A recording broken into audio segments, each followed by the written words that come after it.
Hey, good afternoon, everybody. Welcome to this meeting of the Stakeholder Consultation Group for Advancing Stormwater Resiliency in Maryland, or A-StoRM. This is the third and final meeting of this group for 2022. Next slide, please. I'm Kathy Stecker. I'll be the moderator for this meeting, which is being hosted by the Harry R. Hughes Center for Agroecology. This meeting is being recorded. A recording of the meeting will be posted on this website, the A-StoRM Hub. You can find lots of other information about A-StoRM there as well. Next slide. Welcome to the members of the public who have joined us this afternoon. You'll remain in listen-only mode throughout.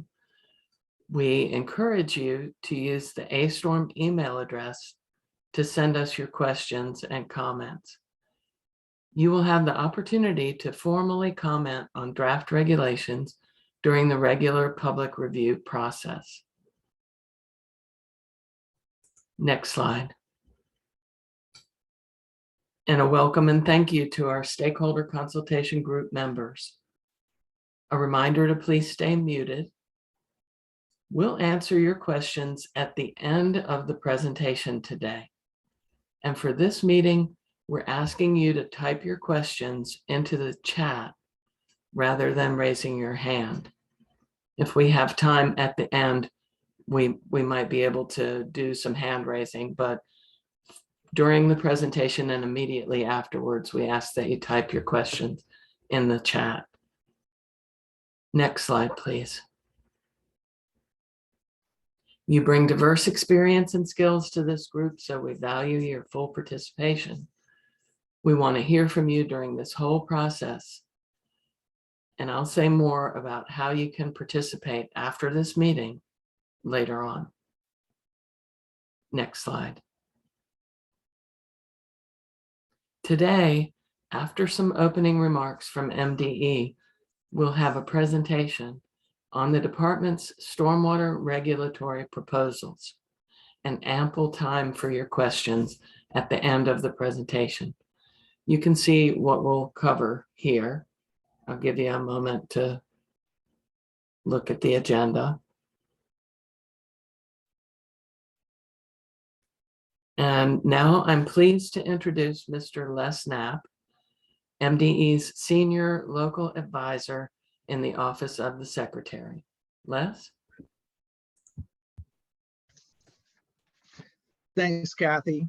Good afternoon, everyone. On behalf of the Office of the Secretary, I would like to offer 5 key points today for your consideration before you begin your work. But first, I would like to thank all of the members of the group for their hard work to date. It may sound trite, but your participation is critical for the success of A-StoRM. Point number one way to think about A-StoRM and the A-StoRM process is that it is a marathon and not a sprint. MDE believes that working through these issues slowly and methodically will produce the best long-term results. Point 2. Another way to view the A-StoRM process is that we are building a resilient stormwater home. And we have laid a solid foundation with the proposed data move to NOAA Atlas 14. And admittedly, this part of the process has been very technical. But we are now pivoting to areas that also have a significant policy component and are preparing to build the frame of a strong stormwater home on top of that foundation. Point 3, because this process involves both technical and policy components, this group was purposely put together with members from both worlds. And it is vitally important for both classes of stakeholders to remain engaged as we move forward, realizing that at some points, the discussion may veer more to the technical side, and at other points, it's going to definitely veer more towards the policy side. Point 4. The A-StoRM process is not a one-time event, but it is a long-term recurring process. The legislation that led to the creation of A-StoRM requires MDE to update precipitation data, and stormwater management regs, and then revisit these updates every 5 years. And while this first update will be significant, going forward, MDE envisions using the local comprehensive planning process as a template. Their local comprehensive plans are reviewed once every 10 years. There's a 5-year checkup. And if changes need to be made, they are, but otherwise the plan can move forward. Similarly, MDE envisions reviewing these regulations every 5 years per law and proposing modifications where necessary. But if everything is still accurate and producing good results, we see no need to tinker with something that is working. Thus, future regulation changes will only be introduced as needed. And finally, point 5, MDE will remain committed to a transparent and open process.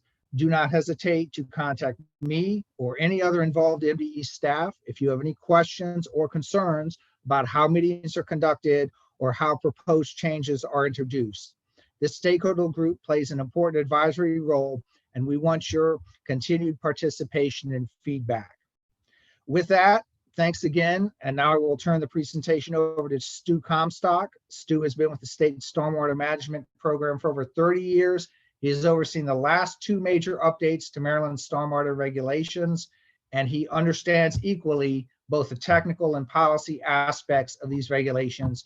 And we are frankly very fortunate to have him working on this issue. Stu. Thank you, Les. Next slide, please.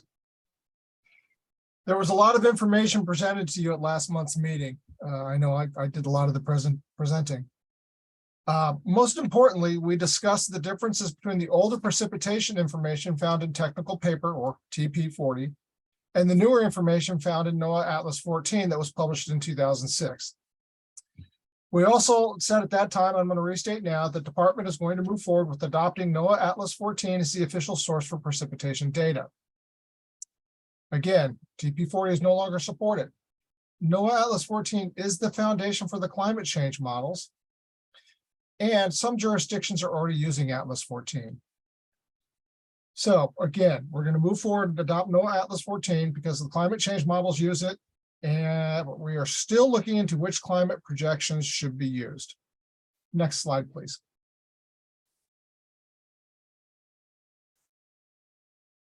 We also mentioned that there are updates to the existing precipitation information on the horizon. We now understand that a new volume of NOAA Atlas 14, volume 13, is scheduled for publication in 2025. This volume will provide updated information for Maryland, Delaware, North and South Carolina, Pennsylvania, and Virginia. NOAA is also planning to publish Atlas 15 in 2026. This will supersede Atlas 14 and will include climate change projection adjustment factors similar to what have been shown in the MARISA tool. Lastly, we're really excited about this bit. The University of Maryland and the Maryland Department of Emergency Management signed an MOU in October to develop a mesoscale network, or MESONet, of automated weather stations that are capable of capturing atmospheric measurements, including rainfall, at very short intervals, like every 30 seconds. Information from the MESONet can be used to develop detailed local rainfall data that can be used in the development of future stormwater management requirements. Next slide, please.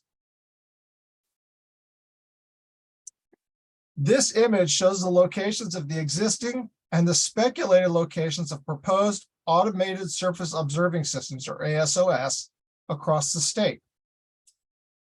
There are 21 existing stations shown here as red plus signs.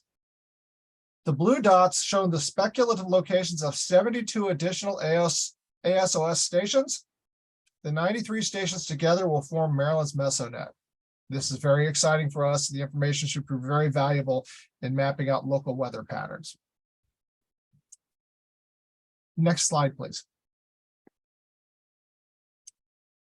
Can you spot the stormwater management in this image?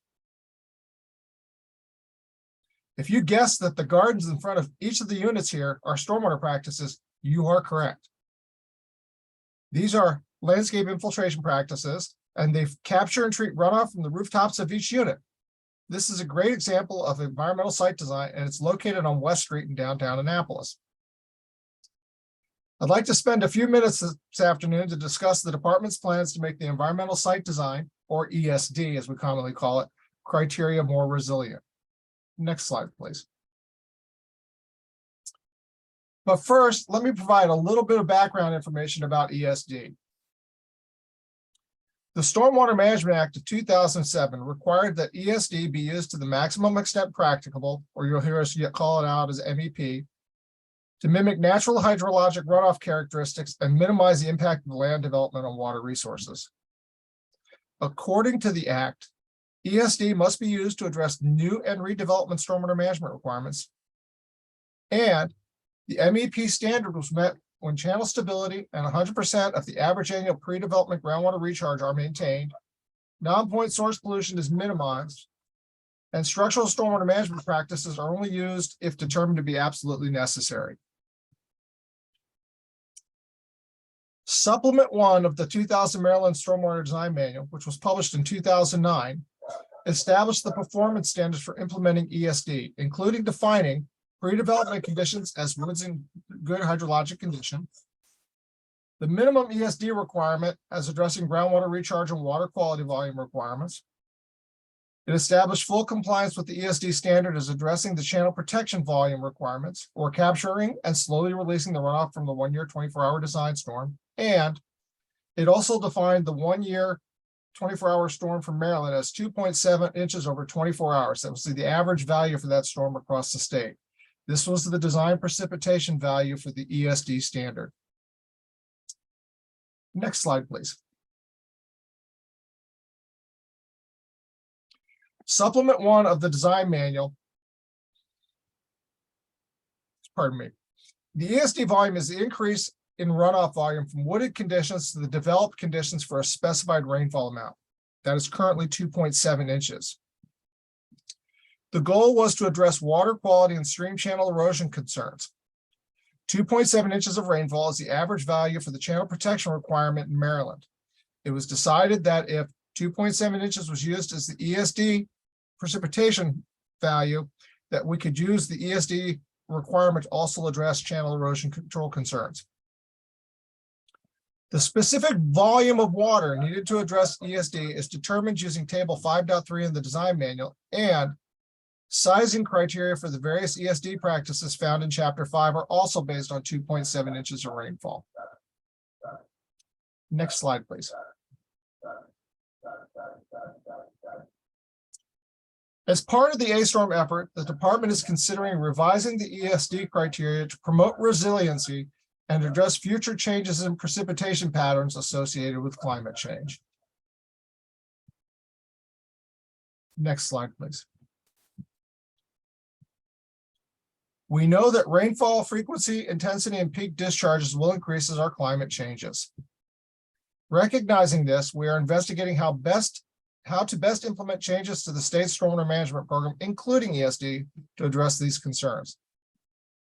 As always, capturing more volume is always going to be better for treating water quality and mitigating local flooding. The mantra around our office for years has been, more stormwater is better, always go with more. So, the department is proposing to increase the ESD performance standard. The question is, how much should that increase be? Next slide, please.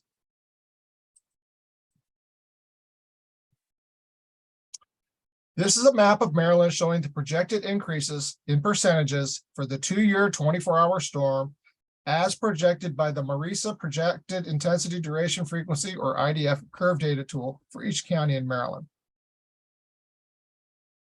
Why am I showing the 2-year storm? First, to be clear, ESD is a volume of runoff. It is not related necessarily to a storm. It is a volume of runoff. However, that volume is based on 2.7 inches of rainfall, which in turn was derived from the average value for the channel protection volume criterion, which in turn is based on the 1-year 24-hour storm. But wait, the MRISA tool does not provide projections for the 1-year 24-hour storm. Okay.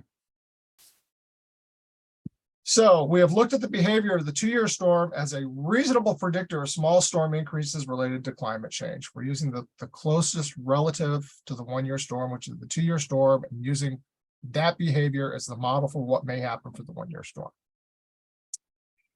As you can see, the percent increase varies across the state. It goes from 16% in Washington County to, I think 11% down in St. Mary's County.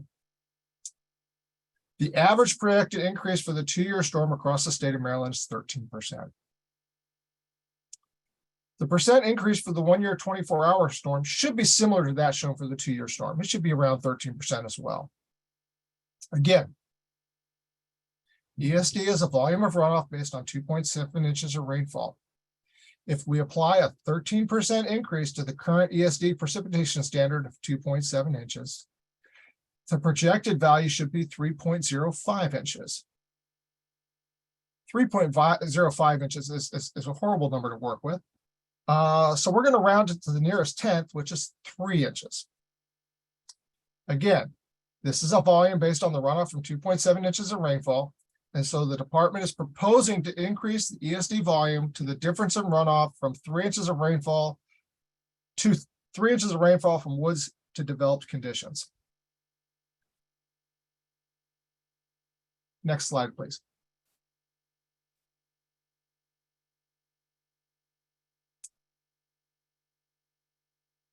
Okay, we're still early in this race, and I, somehow we got to showing pictures of me trying to struggle through a distance race here. It's a long run, and you got to train for a long run. It takes time to get there. We are confident with increasing ESD to 3 inches. However, with this change, there are other design criteria that must be considered. Again, more volume is better, but the change affects other criteria from the design manual. Most notably, the volume requirements that are needed to reduce runoff to reflect woods in good condition, and there's other criteria that I'm going to discuss shortly. Next slide, please. We will need to consider the impacts of increasing ESD from 2.7 to 3 inches on how individual practices are designed, both for ponding and conveyance of runoff into and out of these practices. Next slide, please. Okay. The image on this slide is a screenshot of one of the 4 subcharts of table 5.3 that is found in chapter 5 of supplement 1 of the design manual. Currently, table 5.3 is used to assess compliance for ESD. Table 5.3 includes factors for soils. This happens to be the chart for B soils. Percent imperviousness, which is on the far left of the chart there. And developed runoff curve numbers, which are shown there next to the percent imperviousness. The table goes up to 2.6 inches, but is actually based on 2.7 inches. And designers would enter into the chart their curve number for the developed conditions or the percent imperviousness for the developed conditions. And they would go across, and where they hit green, in this case, they would end up with a runoff curve number of 55, which was woods in good condition for a B soil. This table is based on 2.7 inches of rainfall. We're going to have to change it to reflect 3 inches of rainfall. But this is not the only change that's going to show up in the design manual. There are other tables that show how practices are sized, and they will also be affected. Next slide, please. For example, this is table 5.5, and this is the table that shows how to assess permeable pavement designs for compliance with the ESD criteria. The runoff curve numbers in this table were also based on 2.7 inches of runoff, so they will need to be changed appropriately to reflect 3 inches of runoff. New values will need to be calculated. This will also affect curve numbers for green roofs and other alternative surfaces. Next slide, please.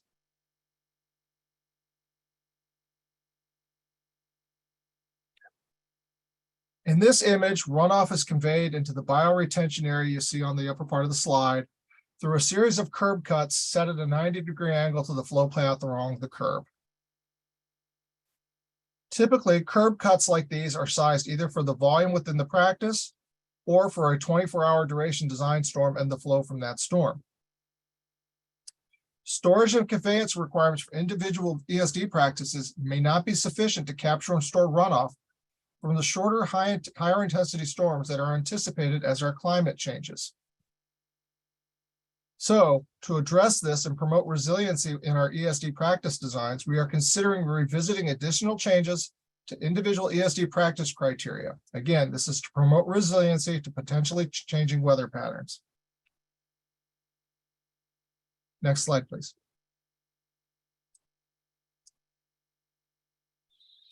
Here's a screen capture from one of the pages in Chapter 5 of the design manual. This happens to come from the section on microbial-retention practices. And in that section, it says that microbial-retention practices shall capture and store at least 75% of the design ESD volume. Increasing the ESD standard from 2.7 inches to 3 inches will require that we revisit design criteria like this. Ponding requirements for practices like microbial-retention and bioretention currently reflect commonly used design assumptions like using a 24-hour design storm. The ponding requirements, which are based on the filtering equations found in Chapter 3, allow for a portion of runoff to flow through the filter while it is filling up. For this reason, filters like bioretention and microbial-retention only require storage for 75% of the design runoff volume on top of the filtering media.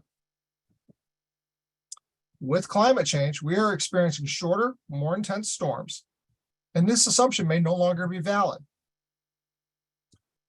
Therefore, we are considering increasing this volume to ensure that all of the design runoff is captured in these practices prior to filtering. So temporary ponding criteria for several practices will need to be increased to fully address the design ESD volume. Next slide, please. So quickly, some brief take-home points. The department is proposing to increase the design standard for ESD from 2.7 inches to 3 inches to account for climate change projections. Changing this standard will affect other ESD design criteria. The department is considering additional changes within the design manual. We need to review all of the individual sizing criteria, and we need to review the conveyance criteria for diverting flow into, through, and out of individual ESD practices. There is much more that needs to be done, and we will need help with understanding how ESD affects local and downstream flooding and determining what design storms should be used to better reflect our local rainfall patterns. With that, I'd like to turn it over. I believe Ray is next. Thank you.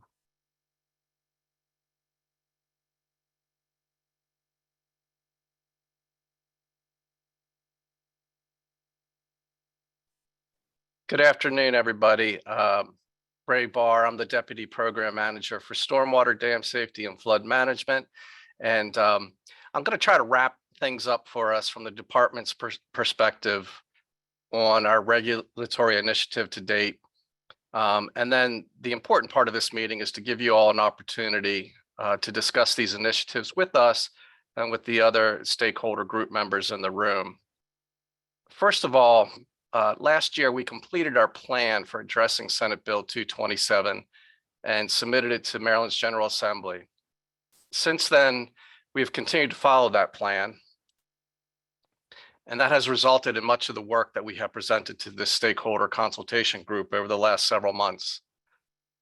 Stu and others have presented in great detail the most recent precipitation data available, and also research regarding climate change projections that we are contemplating using to update Maryland stormwater management regulations.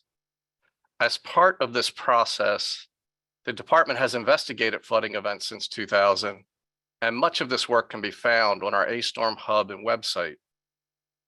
We understand that much more needs to be done in investigating these flooding areas and working with local officials to determine why these flood events are happening.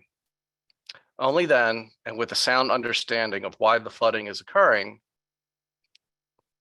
and how stormwater contributes to that flooding, can we confidently begin updating the state stormwater quantity management regulations. Finally, the law requires the department to revise stormwater regulations as necessary.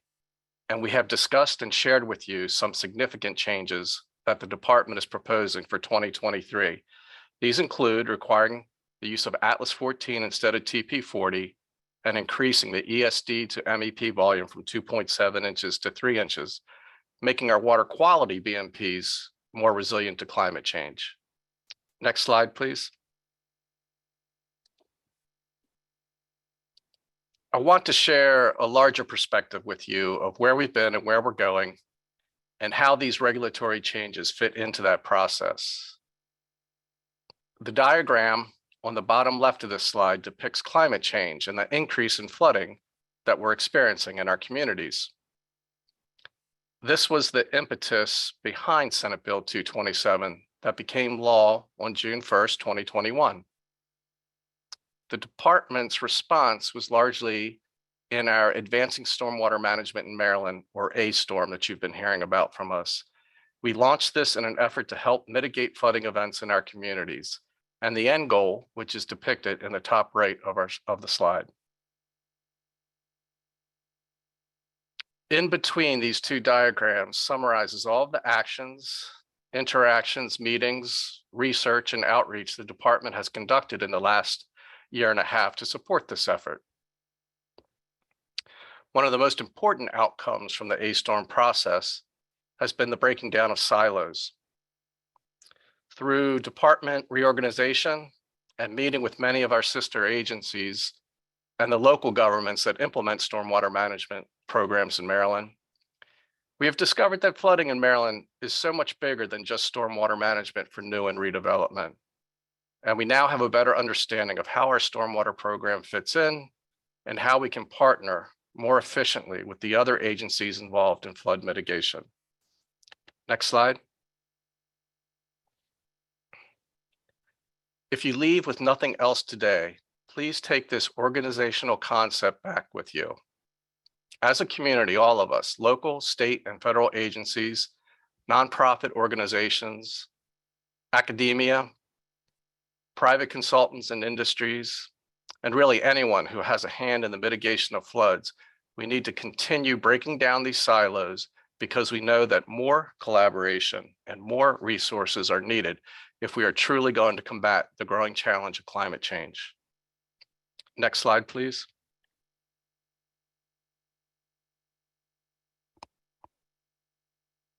The Department of Legislative Services fiscal note that accompanied the bill articulated a need for additional resources to do this important work, either by hiring additional staff or through contractual services. We've done okay in this regard. We've allocated some of the department's Chesapeake Bay grant money resources to fund Maryland Environmental Services. They've primarily helped us out with the A-StoRM website and outreach. The department has also been meeting and will continue to meet with technical advisory groups, or what we call tags, for regulation, for watersheds, for GIS. These tags are mostly composed of local officials and stormwater experts that are volunteering their time for this important initiative. Next slide. We've also been lucky to collaborate with the University of Maryland. For example, the Hughes Center for Agroecology. They've helped us to administer these stakeholder meetings. We're also lucky to have a seed grant program research fellow, Aubrey Tingler, who is helping us over the next year with outreach on this project. We've received assistance from the University of Towson. Some of you may know Mike Hare and his class. They're going to be helping us do some further research. We also know there's an incredible amount of federal infrastructure funding that is coming out of Washington, D.C., from the Federal Emergency Management Agency and from the Environmental Protection Agency. And there's going to be many grant opportunities, and the department and the state need to develop their capacity for successfully applying for and acquiring these grant awards for this important work. As a program, as a department, we know that taking a comprehensive approach to flooding and that by developing watershed studies and plans is the right approach. but we are also aware of the enormity of what it is we're trying to accomplish. So with that in mind, the department would like to tap the resources of this stakeholder consultation group and get your input on how you think we can further advance A-StoRM in Maryland. Are there opportunities for collaboration that we're missing, or maybe grants that you know of that we should be pursuing? Or is there a larger organizational structure that you can envision regarding flooding and responses in the state of Maryland that we should be participating in?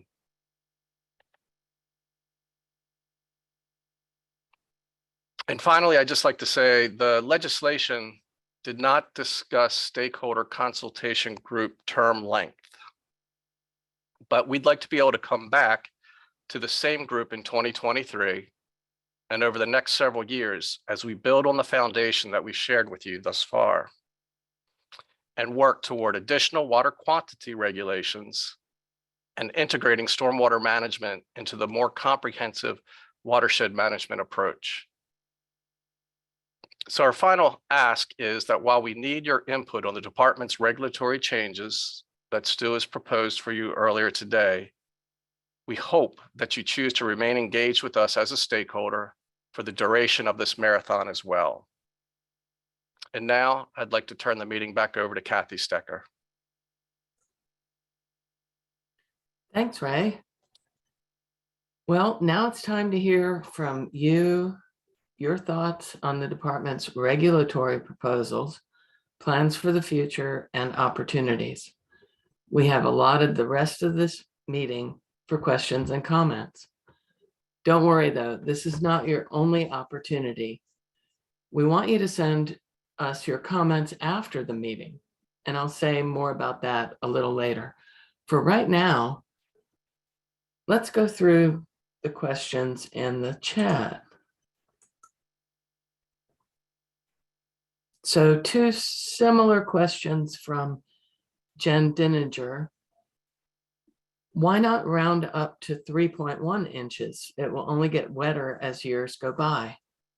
And then also increasing the ESD volume from 2.7 to 3 is only an 11% increase, which is lower than any of the percentage increases in storm volume predicted by Marisa for the counties. Why not raise the ESD volume higher than 3?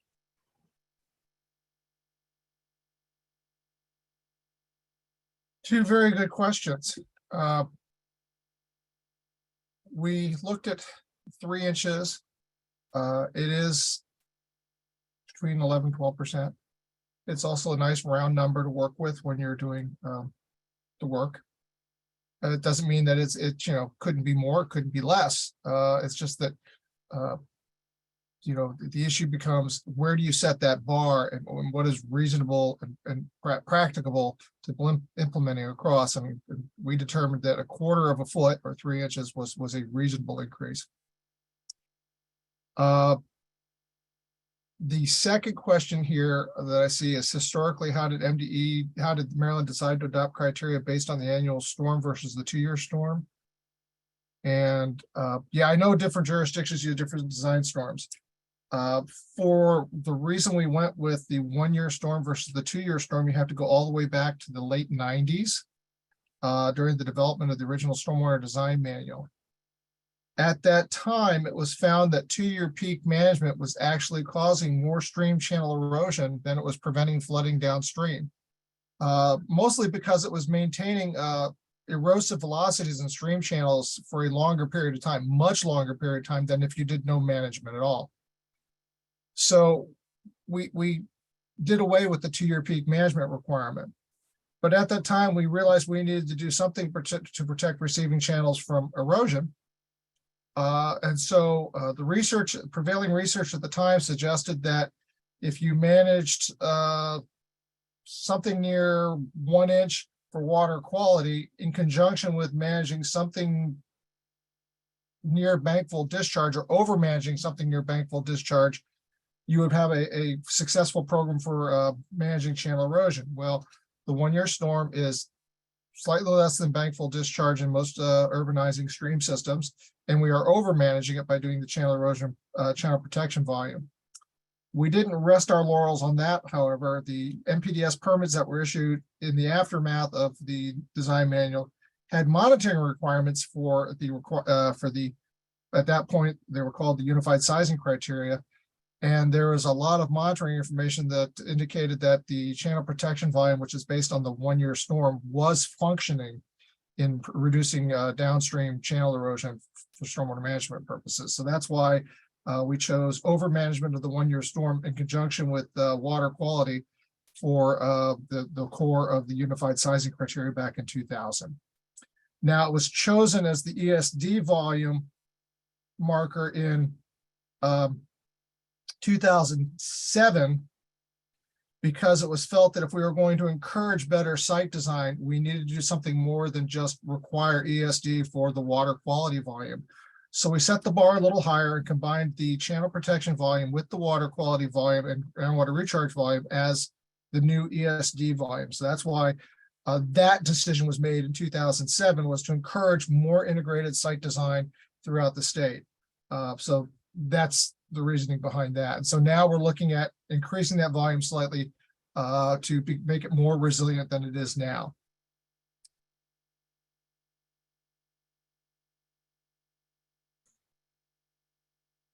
So there's 2 more questions. Have you answered the one about from Karen? The current 2-year storm is about 3.2, add 13% yields 3.6 inches. I know this would be challenging, but we are already overwhelming stormwater controls. There's a diminishing return as you increase the rainfall rate. I would suggest that when you look at historical rainfall patterns, capturing 3 inches of rainfall would, I'm going to pick a point, BWI Airport. This is one I actually have downloaded all the rainfall records for. But if you look at the rainfall records for BWI from 1939 to March of 2022, if you capture 3 inches of rainfall, you're capturing approximately 99% of the average rainfall events that occur in any given year. You're also capturing like 92-93% of the average runoff that might occur. So it's a convenient point where the diminishing returns are going larger than 3 inches, is you're not picking up too much more. So when you're talking about cost versus benefit, there's that break point, there's the inflection point, and we believe it's right around 3 inches. So that's one of the reasons we've chosen 3 inches as the new ESD volume. And then Jen follows up with page 3 of the A-StoRM report under defining of a flood event says MDE plans to work with local jurisdictions to more consistently define flood events as used in the statute. What is the status of this item?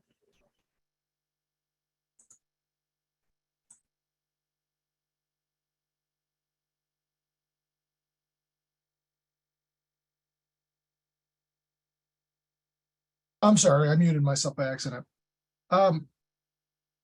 Flooding events are going to be defined by their impacts. There's fluvial flooding, which is related to rainfall directly on the land surface. There's fluvial flooding, which is flooding in the stream systems. There's riverine flooding. There's nuisance flooding, which is defined as tidal flooding. What is we'd like to think that what is a flood to one is not a flood to another. It's kind of at this point where we're still trying to figure out where the flooding is occurring, and then we can start to categorize where it's occurring, maybe what is causing it to happen. And then at that point, we can provide definitions. But I think first of all, we need to know what we're dealing with first. Jennifer, Ray, do you want to add to that in any respect? Yeah, I just want to say these are ongoing efforts. We've engaged the local jurisdictions, much like we have you with regional meetings, and we've discussed this. We talked about our tags, our technical advisory groups. We've been reaching out to them, with the GIS group and with the regulatory group, and we've been talking about these things. We've done some analysis and gotten some data from NOAA that I think we have shared with you on flooding events. But there needs to be much more engagement with the locals and the flooding in their communities. And the definition might be different from county to county or municipality to municipality. But this is something that we're going to continue to pursue over the course of the next year or two, and that will help to inform regulation changes in the future. Okay, now we're starting to see more in the chat from KC, understanding the need to modify all design factors to account for the increase from 2.7 to 3. But you also mentioned specific ESD facility design criteria will be changing. Can you provide more detail related to those proposed changes? Casey, that's a good question. We're still going through the process of digging out where all the changes need to be made. But some of the things we're looking into obviously are changing the temporary ponding standards, which would change how filters are designed and maybe the sizing some of these filters. We're also looking at how water is conveyed into, through, and out of some of these practices. Currently, the design criteria don't mention that too much.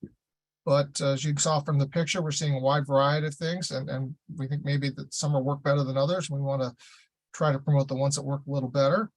And there's some things that were, some ideas that were pushed in the 2007, 2009 window when we developed Chapter 5 that we have since found, probably don't work as well as we would like them to done. And so we're probably going to have to, revise or scrap those. There's some quick formulas. I think one of the things that is missed was the idea was that ESD means a lot of small scale practices. And so you don't necessarily want to have intricate design criteria for a lot of small scale practices that reviewers and engineers have to argue over. You kind of want to make the designs as simple as possible, because the real focus isn't on how each individual practice is designed. It's how the whole integrated site design works as one. And so we were trying to put the emphasis on that rather than, oh, I'm going to design this facility to this small scale. We're going to have to rethink some of that, maybe go back and forth on some of the drainage area limitations and some of the other criteria in Chapter 5 to make them more resilient. That's about all I can tell you at this point, because we've been focusing really on getting to this point, and that's more of the next step in the process. Okay, from Karen, somehow something doesn't fit with the fact that so many more homes are flooding from runoff. Oh, I'm sorry, Ray, did you want to add something for the previous question? No, making myself available for Karen's question. Thank you, Ray. So yeah, Karen asks, somehow something doesn't fit with the fact that so many more homes are flooding from runoff. When you go back and read the law, we needed to update both the water quality and the water quantity. And I see there's additional questions about water quality and water quantity BMPs here. So, this is our first step. We feel it's an important step to make our water quality BMPs, ESD to the MEP, more resilient to the changing storm side. Yes, there's more homes that are flooding from the storms that we're seeing, but is that because of stormwater management for new or redevelopment, or is that a downstream culvert that's been sized maybe for a 10-year storm? This is where we believe that the long-term approach is to do larger comprehensive watershed studies. We haven't had the time or the resources really to do that. That's something that we're trying to pursue. We would like to hear from you all about opportunities to collaborate with you, to work with you. How are we going to build these watershed studies? And that's really when and it's connecting the dots too. Right now in our regulations, we have no authority over those downstream culverts and things of that nature, which is causing a lot of this flooding. Do we need more regulations that allows the state to control that, or is that a local prerogative? And should we be informing them? Should they be coming up with watershed studies that investigate these areas that are flooding on a routine basis?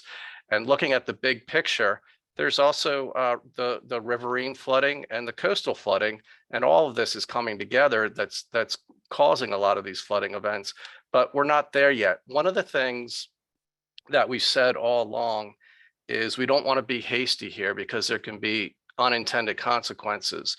A lot of people in this community learned this back, in the 80s and 90s and the early 2000s when we were doing 2-year peak management and 10-year peak management. And a lot of people thought that that was the answer. But the reality was when we were doing 2-year peak management, we were exacerbating the flows on the stream channels and they were eroding. So we believe that we need to take more time here to investigate these things further. We need more data and we need more research, and we're looking to going towards the comprehensive watershed approach so that we effectively mitigate flooding as much as we can. So Karen, did you have a very brief follow-up? Yeah, thank you so much. And I appreciate this conversation. I know it's a marathon. I know it's complex. I guess, I'm not talking about, there are problems with the culverts and the backing up of the stormwater system itself. But in areas where there's a increasing amount of imperviousness, there's increasing amounts of runoff, and we have a slightly hilly area. And so that cumulatively affects the homes that are downhill of all the other homes, right? So I'm wondering, when you take up the watershed issue, perhaps one should think about regional, concrete sheds, like you might want a different factor where there's a larger percent of impervious cover versus where there's a lot of natural areas. So, the one size fits all doesn't necessarily work, especially since we're already, every time there's a rain, we hear more people who are flooding who've never flooded before. So it's not clear to me how we're going to get to the integration of quality and quantity, because I feel like we're still talking about them in silos rather than looking at how, if your on-site stuff is overwhelmed, it ends up in the stormwater systems, which is a whole different, law, and it's also causing erosion, I'm sure. So anyway, I think you have to deal with the design storms of buildings, because it's like building by building, right? As opposed to, this regional area, let's look at Bethesda, where all the old little houses from the 90s are now ginormous houses that are completely covering the lot practically. So, it really is a difference on how much space you have to infiltrate water and how much space you don't have. Thanks, Karen. And I think you're making the argument for the watershed studies because each watershed is unique, and that new and redevelopment is in that watershed and contributing to that. And if we have a one size fits all across the state, it might not address that particular location. And that's why we need, additional data for those watersheds, see how stormwater management fits in with the older development and the other things that are going on in the watershed. Okay, thanks. From Stu Schwartz, we have, could you clarify the water quality versus flood control contributions of design storms? For example, for practitioner clarity, are ESD criteria largely distinct from flood control criteria? Stu, thank you for bringing this up. This is a very good question. Back in, again, I'm going to pull out some what is at this point in time almost ancient history. I put antique tags on this one. Back in 95, 96, 97, when we developed the design manual originally, one of the things that we saw happening was when you start dealing with design storms and timing of storms, there's a lot of room for altering criteria, playing games with our criteria. So we established a program that, from the state's perspective, required a volume of runoff to be controlled. There was a recharge volume, there was a water quality volume, and there was a channel protection volume that required across the state. There were also flood management criteria that were optional based on local concerns. We say optional, but basically if the local jurisdiction did not have control of the floodplain, then, or they had historic flood problems, they'd better be implementing flood control.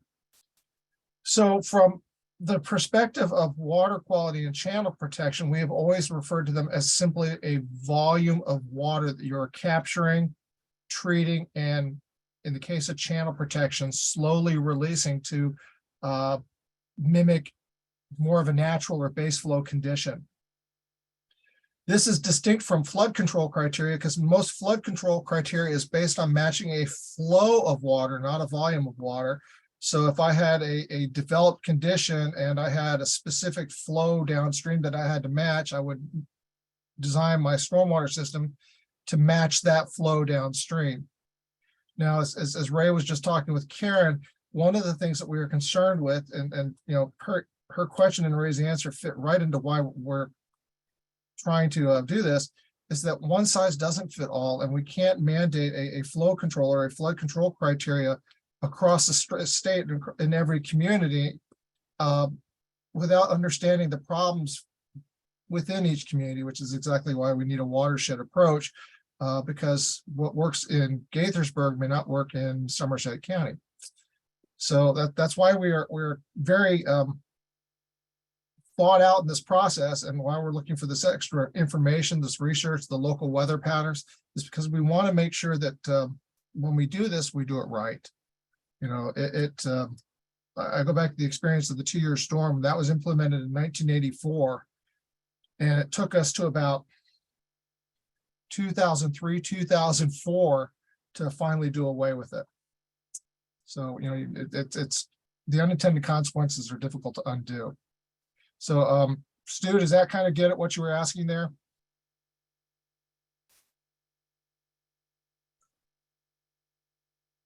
Yeah, thanks very much, Stu. That was very clear.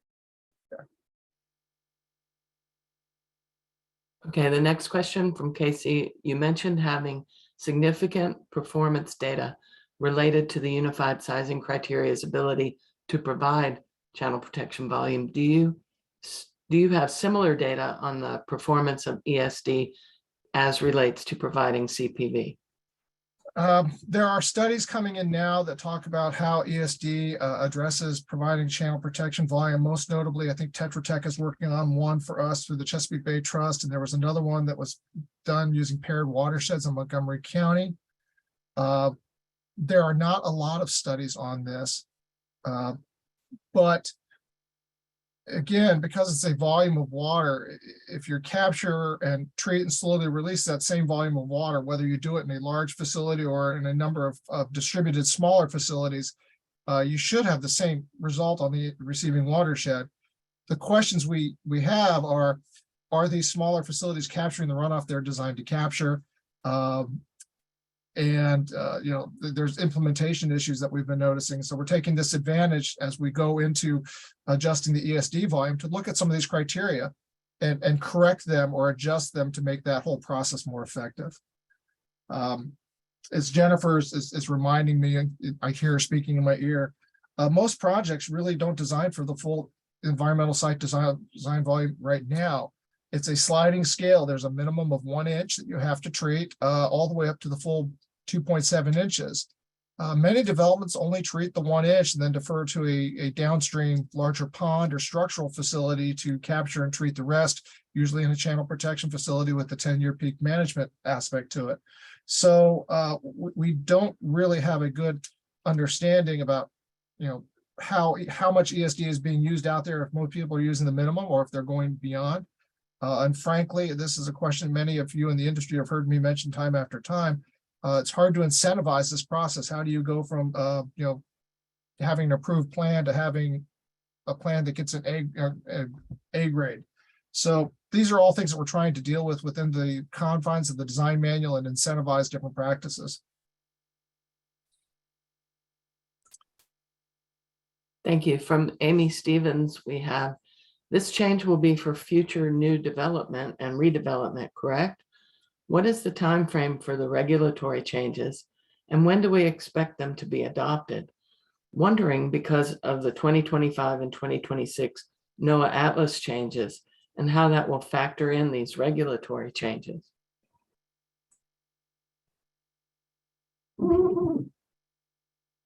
I guess I'm up again.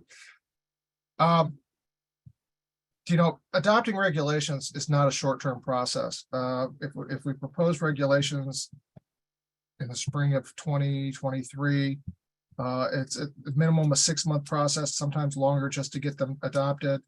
Then you have to get them adopted in local ordinances, which may take another 6 months to a year.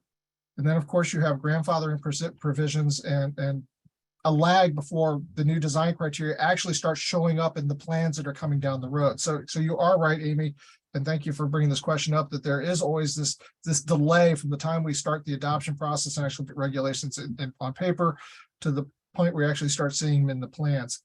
I think, however, with the adoption of NOAA Atlas 14 as the main source of precipitation data, there will be much less of a lag because the numbers are so close to what they're already using.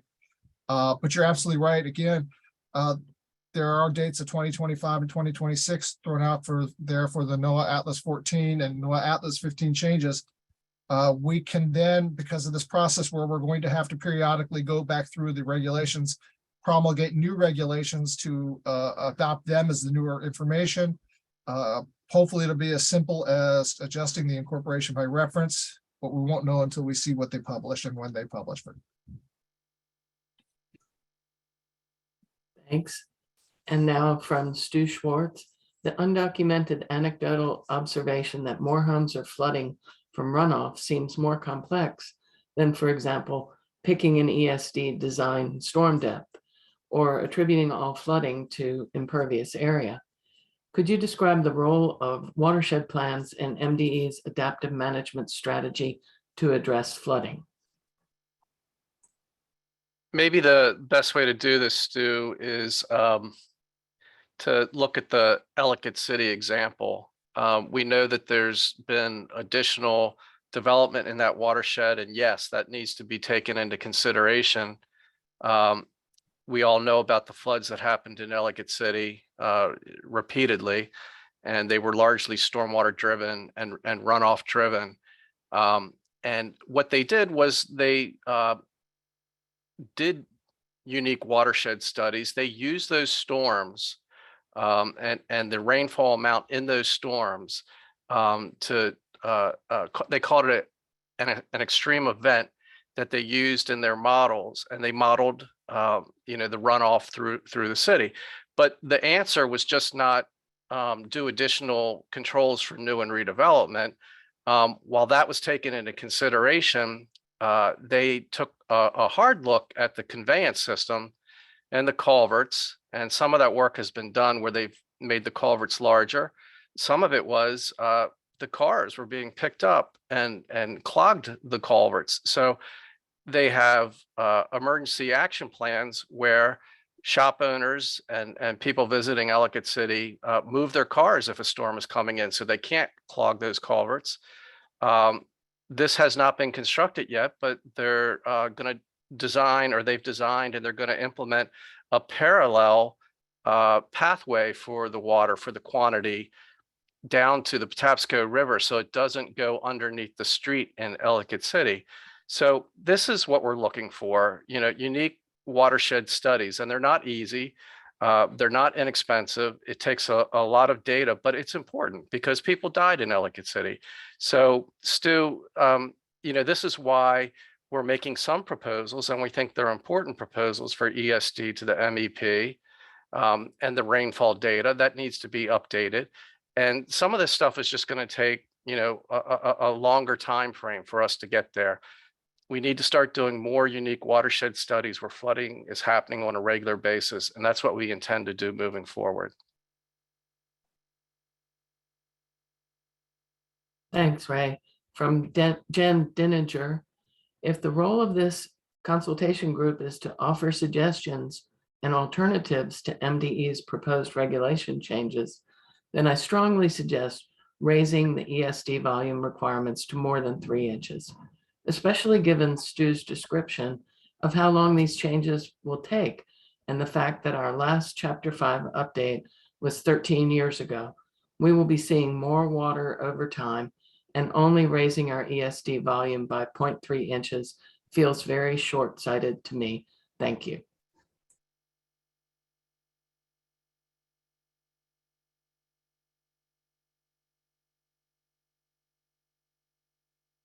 Thank you, Jen, for that comment. We will take it under consideration.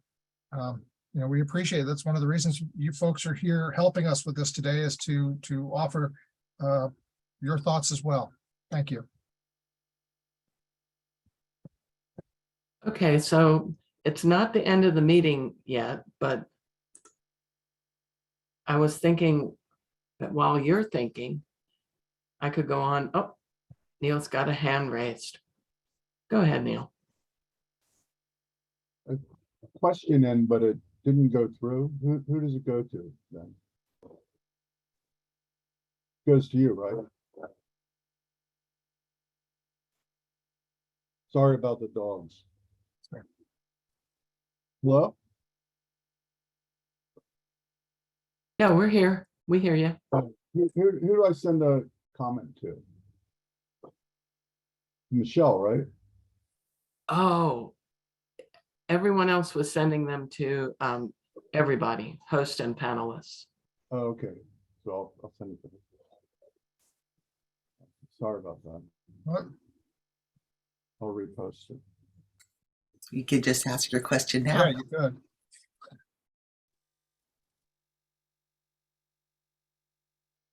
You can go ahead and ask, Neil. So I think the approach to and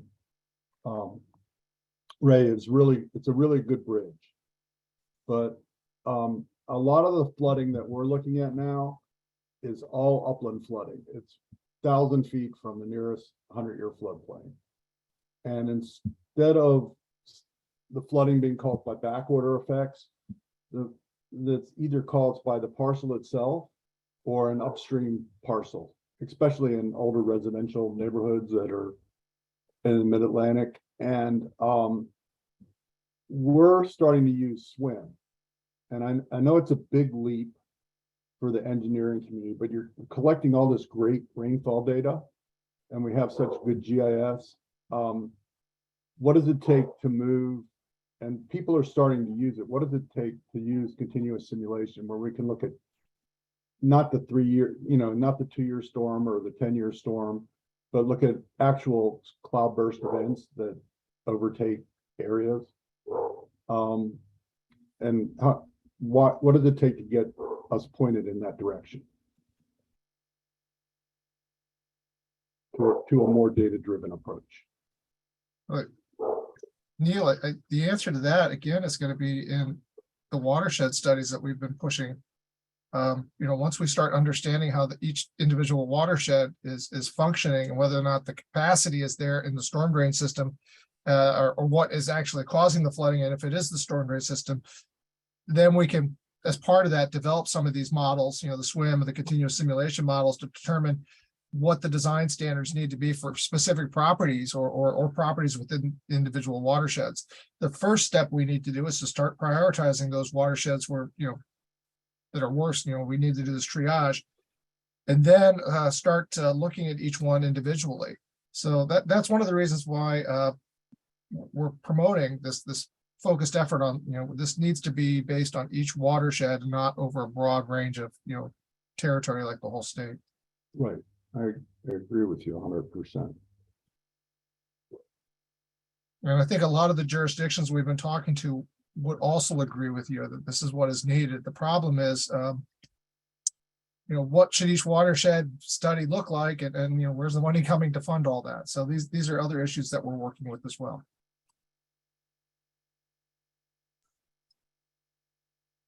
Okay, thanks. And we got a comment from Eliza.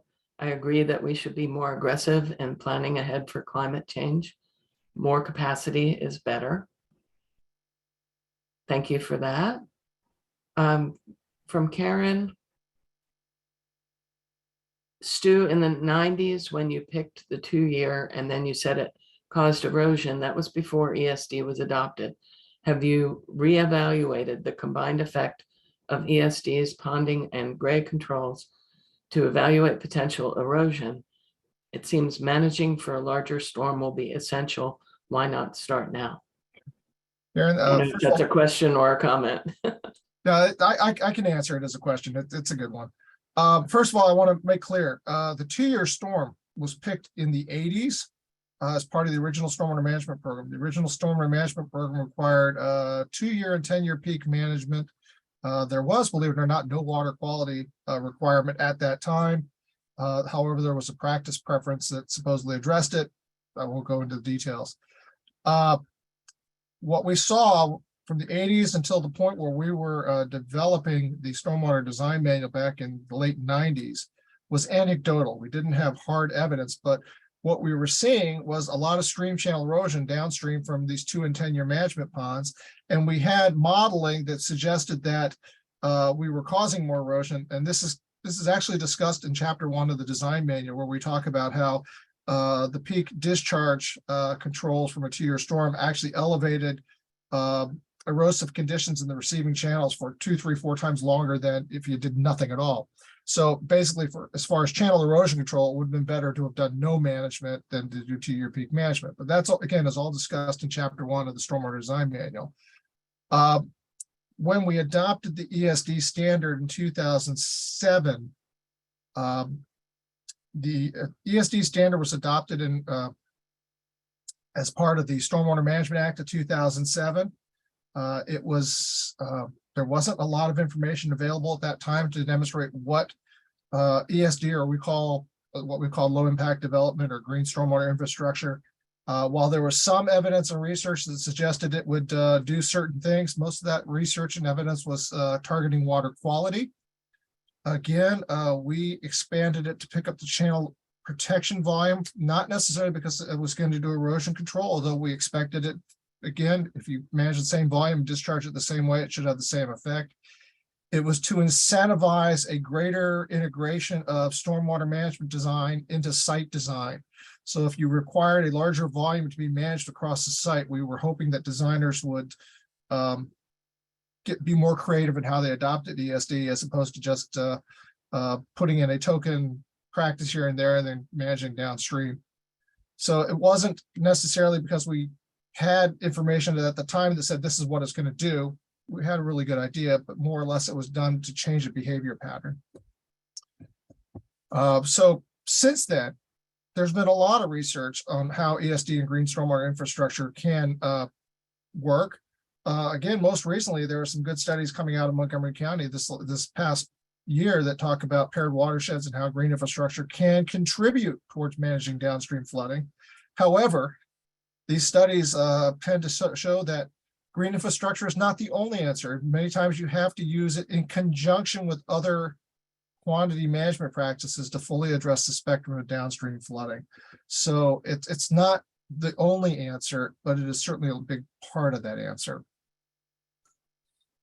Stu, did you see and did you respond to Karen's follow-up? But What practices have changed since then? No.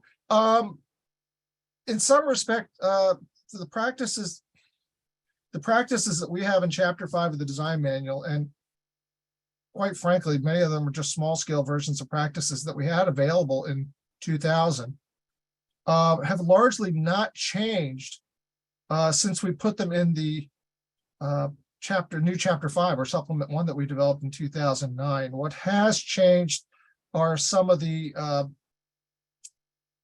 criteria that deal with how water gets into the practices. There's some tweaks, and maybe media doesn't, there's tweaks and refinements to the practices, but I would say largely what we put in the manual in 2009, and this is the credit to the people who did that work, and that's not tooting my horn. There's a lot of good effort done by others. It still holds up. Okay. I mean, there's been newer refinements, but the practices in the chapter 5 are still pretty sound.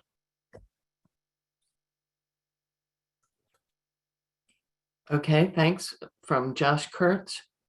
We have heard several times about not having enough funding for the analysis that is needed.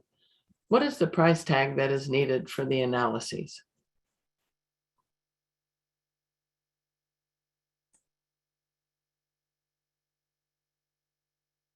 Jennifer, Ray, do you want to answer that one? So the watershed price tag, it's going to depend on the purpose of the study, the tools that we use, the availability of the data, and the scale of the areas to be studied. What we really need to do is more research on what studies have been done, who is currently working on them, and the lessons learned.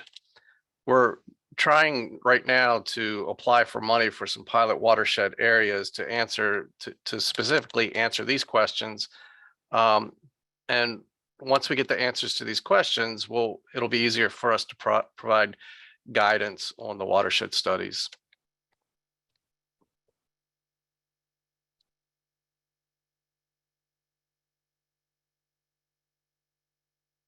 Okay, well, what I'm going to suggest, again, is that we not end the meeting or end the recording, but I have a few more slides that I could go over while y'all are thinking.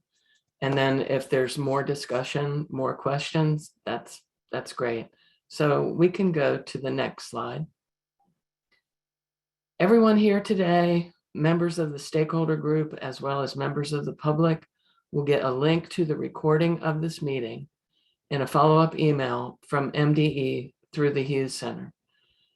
We're asking that the stakeholder consultation group members get comments to Ray on the impacts of the 2 proposed regulation changes and ideas on science and analyses needed to support further regulatory changes in the future. And we'd like those comments by January 17th, please.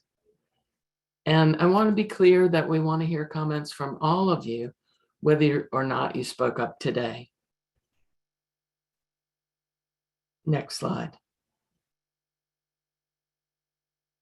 Note that we have no more stakeholder consultation group meetings scheduled at this time. The process you've just been through, along with the request for comments, is similar to the process we expect to follow with future stormwater regulation changes. We hope we can count on your participation going forward, and we'll probably be in touch next year. Next slide. For our public participants in the spring, you'll have an opportunity to review and comment on the draft regulations.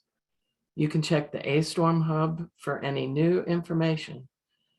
We will notify you when the proposed regulations are out for public review and comment.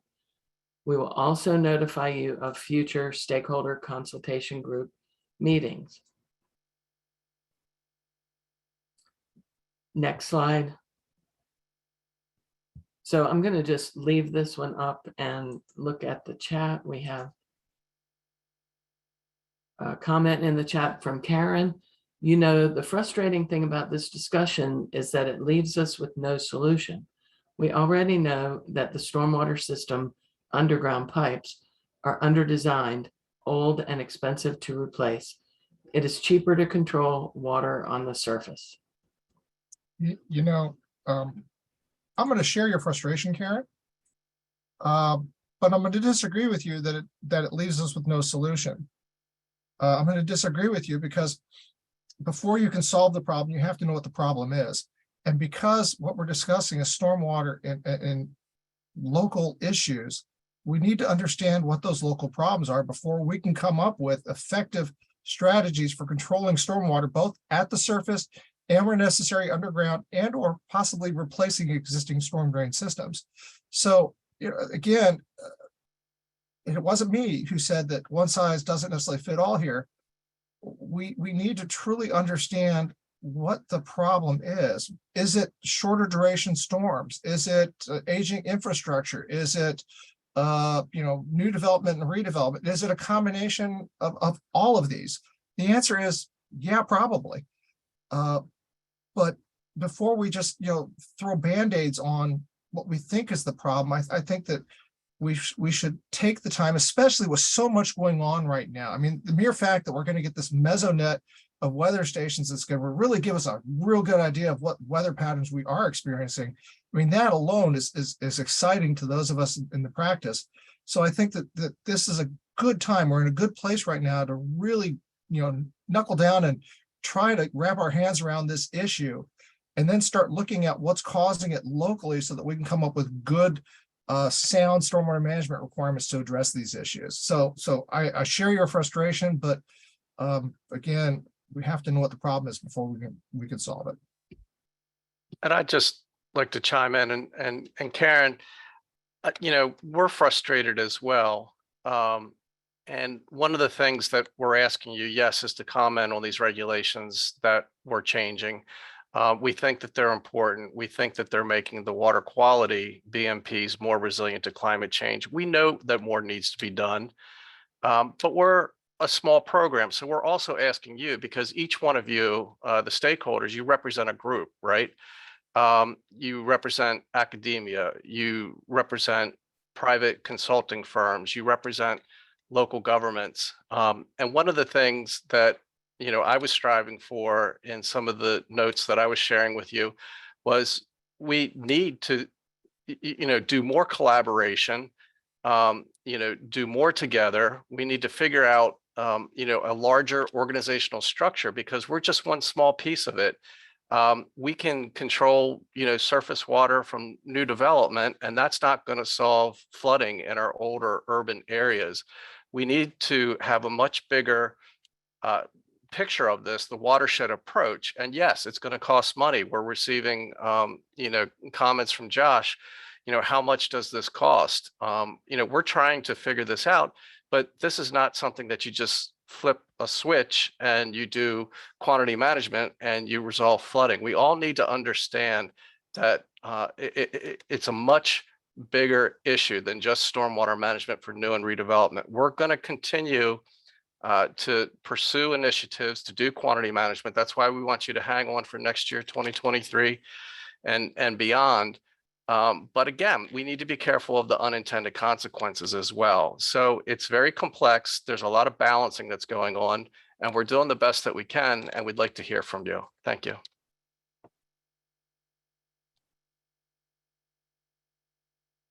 Well, thanks everybody for your participation. And how about, does anybody have anything else they want to say? Anyone in the stakeholder consultation group? I won't make you type it. You can raise your hand. Well, oh, Casey. Hi, no, I just wanted to chime. I was chatting my questions earlier because I didn't realize that we could come off mute. But one, appreciate you sharing all this information with us. I think that was just massively important. As I've mentioned in previous meetings, I'm here on behalf of the Maryland Building Industry Association, and we are in the process of preparing a lengthy response with suggestions, both near-term and long-term, on this larger issue. So hopefully there's an opportunity for us to have further discussion on that information once we're able to get it to you. We'll certainly get it to you before January. Thank you. And Stu Schwartz put in the chat, I'm reminded of the old saying, if your only tool is a hammer, all your problems start to look like nails. My sense is that there's an impression that the only knob to turn to address flooding from climate change is ESD design volume, essentially a water quality criterion. My sense is that flooding is much more complex, and MDE's strategy for addressing flooding is much more nuanced than just changing ESD design depth. Anybody want to respond to that comment? I would agree. 100% agree. Yeah. Karen says, I agree, it needs to be a broader set of solutions. That's what we're hoping to do. Seriously, that's what we're trying to do by looking at this problem more holistically, looking at it, you know, from the watershed perspective and location by location, because it may not be in one location, it might not be a new development problem. And, you know, again, our regulations are for new development and redevelopment. It might be, you know, a storm drain issue. It might be a stream capacity issue. We just don't know until we start looking at each of these watersheds where flooding is occurring and start to identify it. And as we do that, we will come up with a better approach for addressing flooding. And I think that that's what we're trying to do here. So unfortunately, it does take time to do that, but I think that we're on the right path to doing exactly that. I just want to chime in and say it's actually, in the cases I'm speaking of, an impervious cover. Okay. Thank you.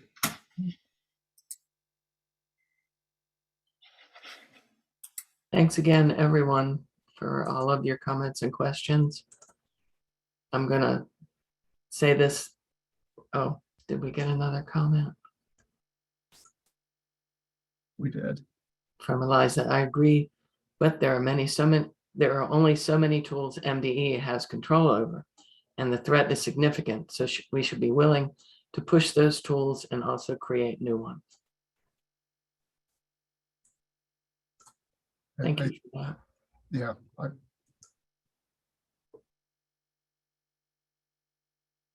I am reminded that collaboration is a big part of this effort. I mean, we met just recently with a group of state and federal agencies in our office building to talk about efforts that were being taken to identify the problems. One of the things was, the announcement about the Mesonet weather stations. Eliza, you're absolutely right. We can only do stormwater design criteria. It's a larger community that needs to address this, and we are part of that community.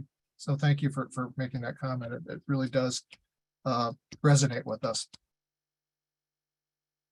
We are currently working with Maryland Department of Emergency Management, because not all of this, as several commenters have noted, is about water quality. That's what we decided to move forward with and address with our regulatory changes. But a lot of it is quantity, right? And quantity causes damage to property and lives. So some of the money, some of the resources are coming from, hazard mitigation programs. So that's why we're partnering with Maryland Department of Emergency Management. But think about it: coastal flooding, DNR, where you build a house, Office of Planning, Department of Agriculture, SHA, all of us need to get together. And there has been, some initiative in this area. There was a law passed creating a chief resiliency officer. Maybe that's the opportunity to pull all of us together, because it is much more than just stormwater management. And we want to continue to work with other groups. And, like I mentioned earlier, break down the silos, both at the state and the federal government and the local government. All of us need to work more collaboratively and find resources. Recently, about a week or two ago, they mentioned a study in Baltimore City to make it more resilient. And I can tell you the cost of that one was $50 million to gather more data, to do the study, to do the research, to come up with proposals in a 5-year time period. I'm not saying that's what we need here, but I'm just trying to put it into perspective that in one city, yes, a very large city with a lot of imperviousness, they're spending $50 million over the next 5 years, and they're engaging the universities, and not just in Maryland, but regionally, Penn State and elsewhere. So, please think big, help us out, offer us your suggestions on how we can collaborate more and pull in the resources that we need to truly handle climate change.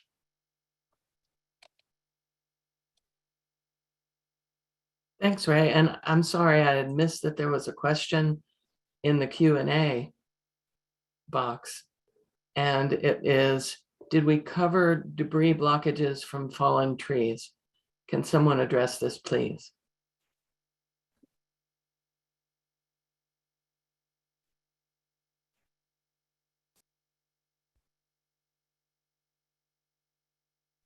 So this is a capacity issue. We did talk about cars, but we did not talk about trees. But it's all about the capacity of the system and the conveyance system and trash racks and things of that nature.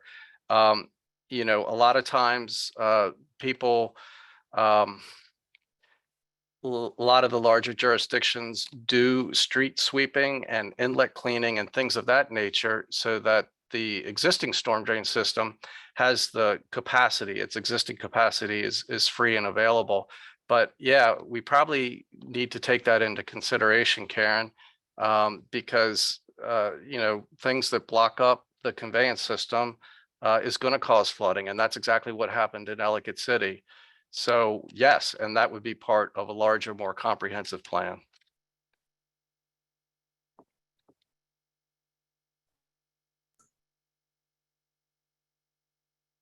Well, thanks again, everyone. And until I conclude the meeting, you can still raise your hand, but I'll go ahead and talk about this slide just a little more.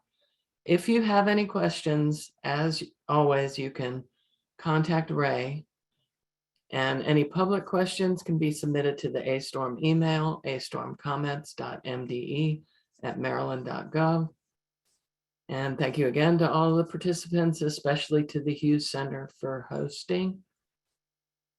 And going once, going twice. 3 times. Oh, thank you. Okay, thanks, Karen. This meeting is now concluded. We'll stop recording.